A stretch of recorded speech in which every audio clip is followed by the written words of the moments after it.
ভাইজান কি বলেছে আমি জানি না, তবে এটাই বলবো যে বাবরি মসজিদ তৈরি হয়েছে যে জায়গাটা, সেই জায়গায় আমরা আজ এসেছি। আলহামদুলিল্লাহ খুব ভালো লাগলো। শুধু আমরা না, লক্ষ কোটি মানুষ দলে দলে যোগদান দিয়েছেন, অনেকে সহযোগিতা করেছেন, বিদেশ থেকে অনেক মানুষ দোয়া করেছেন।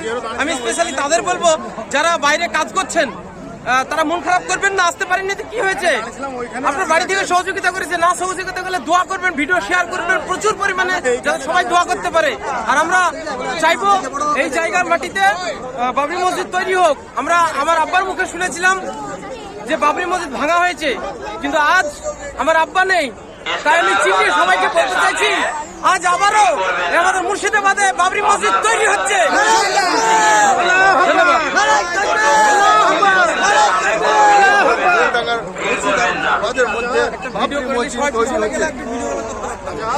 আমি করছি আমাকে